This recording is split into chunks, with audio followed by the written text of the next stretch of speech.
Forever and always, I'm always here.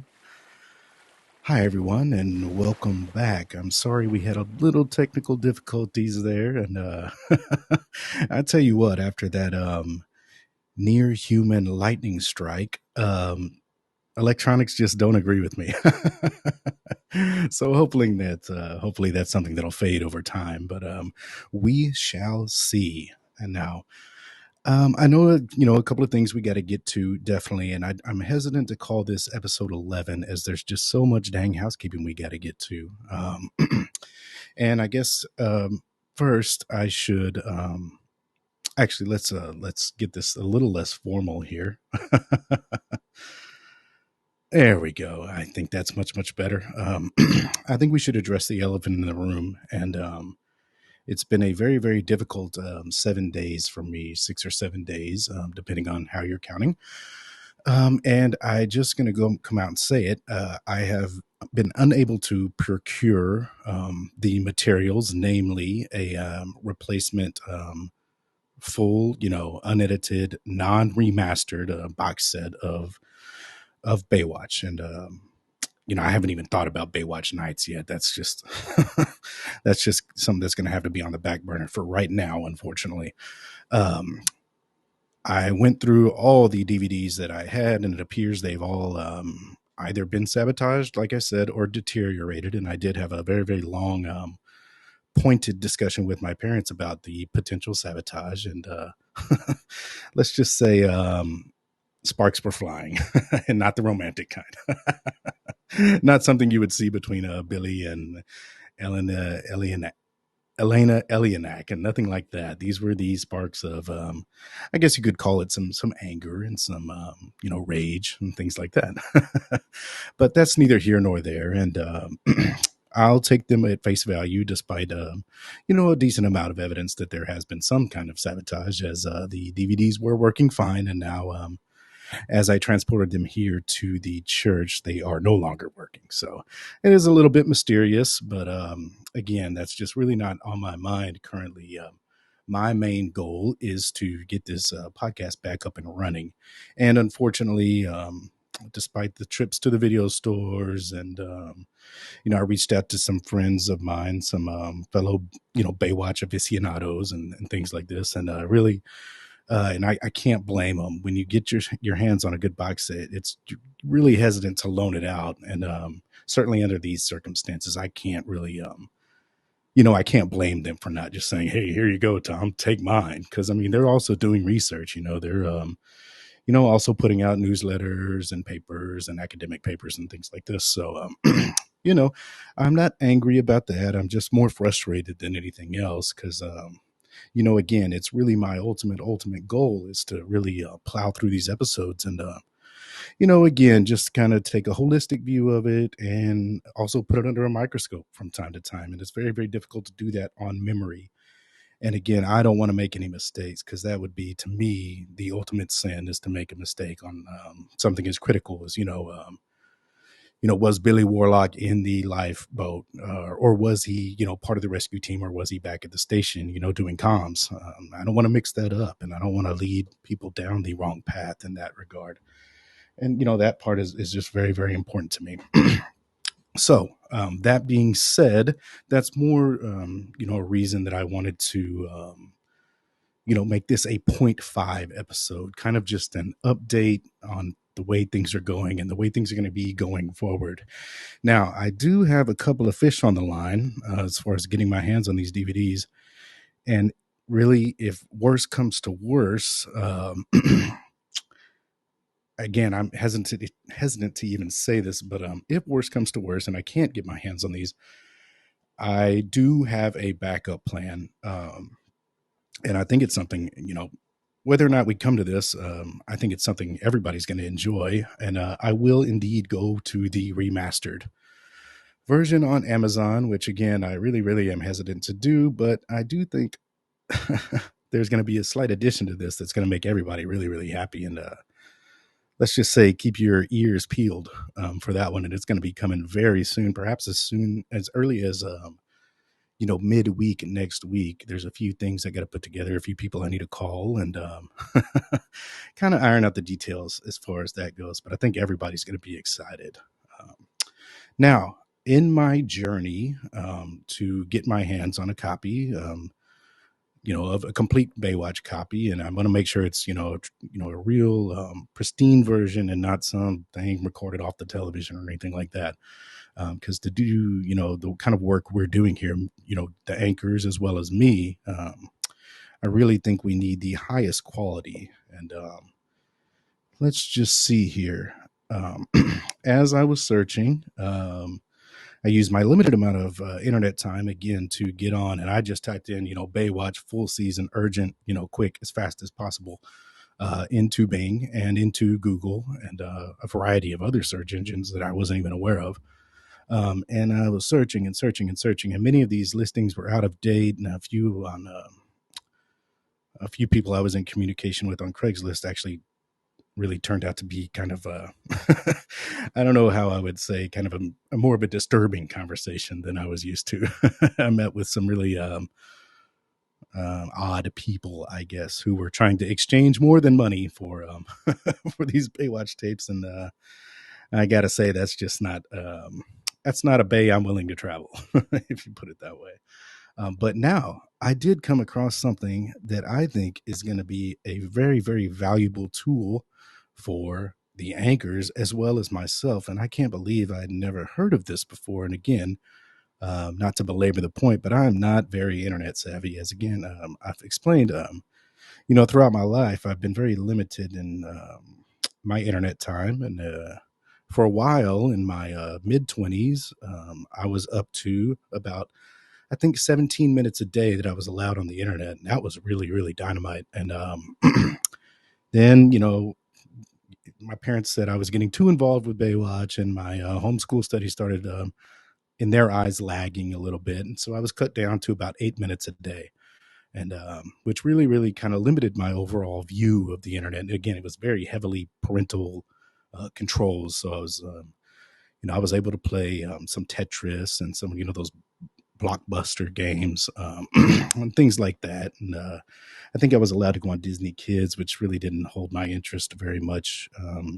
Even as a kid in my early to mid 20s, it was not a big interest for me. I was mainly, again, just kind of searching around for Baywatch, more information, behind the scenes kind of stuff. So as I have a little bit more freedom here in the church, I came across the site, and I can't believe, if you guys haven't heard of it, you got to get on here right now. It is called eBay, Electronic Bay. And I got to say, this is just an absolutely dynamite website. And it's actually just a whole website for Baywatch that you can look at on the internet. Now, it appears over the years, hence the name eBay. I guess they shortened it. It probably was eBay Watch at one time. And, the attention span these days, they probably just shortened it to eBay. It's a lot easier to type, with the, it's less letters and whatnot, because you already have to add the .com on these sites, and it can get very tedious over time. So even just erasing those 5 letters, the watch, has saved probably people a lot of time, and it's going to end up saving me a lot of time as I peruse through this site. And it does appear over time they've branched out. I did see some listings for some bay boats and things of this nature as I was searching for Baywatch, but it does appear to me, at first glance at least, to be mostly devoted to Baywatch. And there is so much stuff on here that I cannot wait to get my hands on. And including some action figures and magazines and signed posters. I saw a really, really dynamite Billy Warlock signed 4x6, glossy, and I'd love to get my hands on something like that. And just a myriad of things, a cornucopia overflowing of Baywatch. And I really, really, really encourage the anchors. If you have a little extra spending money or a little bit extra allowance here and there, really, guys, get on there and see what you can find, because it is really, as far as I can tell, never ending. But in my hubris and, in my excitement, I think I've gotten myself into a little bit of a pickle. And I'll pull that up right now. I guess this is an auction site again, and it can get exciting when you put in bids on things. And I'm really, again, overwhelming urge to get my hands on this again, so we can get back into the meat and potatoes of this podcast. So let me go ahead and pull that up. Give me one moment here.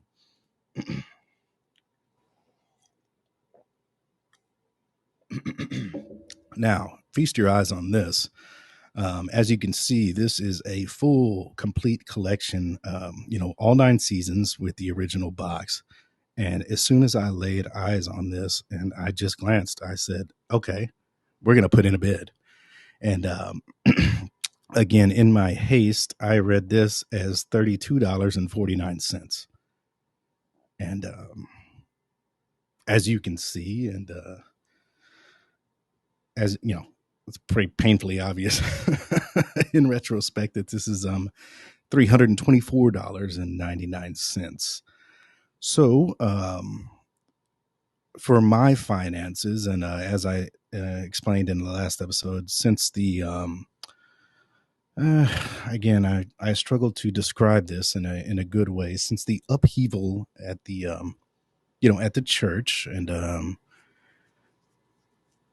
I'm not getting paid. So things are, passing the boatwater white glove test.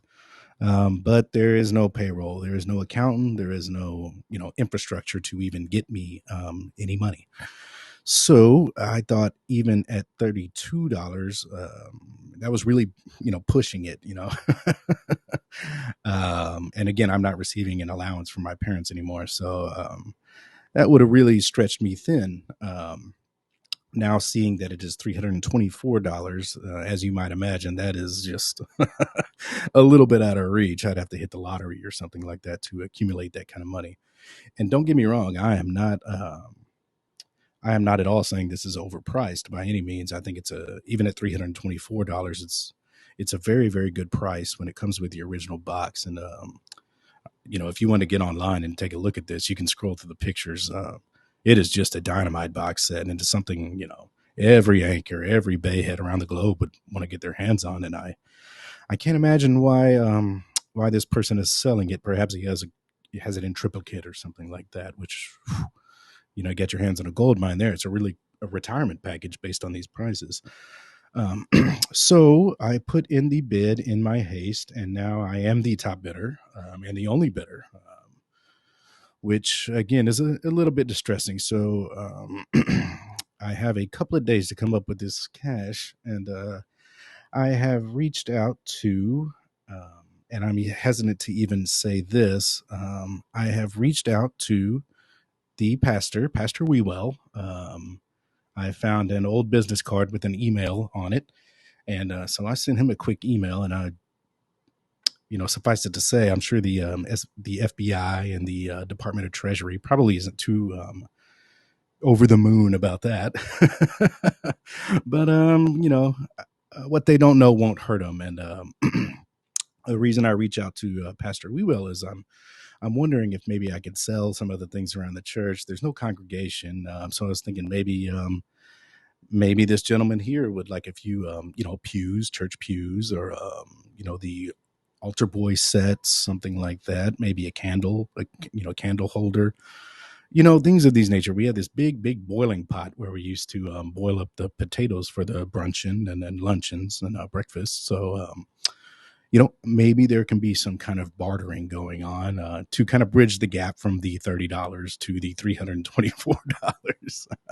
So, I have reached out, and I'm really, really hoping to hear back from you. So if you're listening, Pastor Wewell, please reach out and let me know if you'd be comfortable with that. And also, it might be a good idea to send along a message to the congregation, about the fugitive status. And last I checked, I believe now you are actually number 4 on the Decatur FBI most wanted list. So, maybe it's time to, I don't know, figure out a way through the rough waters of the legal system. And again, I do want to caution all the anchors. Don't make the same mistake I did. And if you get on the eBay, I really could have benefited from a lifeguard when I got into the eBay. Someone like Mitch to really say, hey, hey, hey, Tom, watch where you're clicking, buddy. You're going to get it. Get caught in a riptide. You know what I mean? So if you're thinking of getting on this eBay, and again, I encourage you to do so, maybe have a companion along with you and kind of mull things over, and you can talk about that before you make a bid on anything. Um, and really, that is all I have to cover for today. I'm very, very sorry for the shortened episode, but I really need to get this financial situation worked out before the bidding closes on this item. So, and real quickly, I do want to check one thing. Let me see if the good pastor has responded yet. And no, he has not. So, in any event, if I can't get my hands on this or we can't work out the barter trade or of some kind, I will be getting right back into the pilot next week, and that's a boat water guarantee to the anchors. And I do have something very, very special planned for that. I know, as we discussed. In disgust, I saw the just the opening song, the intro song from the remaster, and it's just a disaster. It's a it's a travesty. So I think we're gonna have something to remedy that situation. So let's see. On that note, I think we will pause until next week, and everybody out there, if you have copies, I really, really urge you to continue watching and maybe just hit that pilot again and again. Keep your memory fresh because we are going to be ready. And the anchors, I expect you to be ready because I am going to be ready. And until then, I'm always here. Thank you.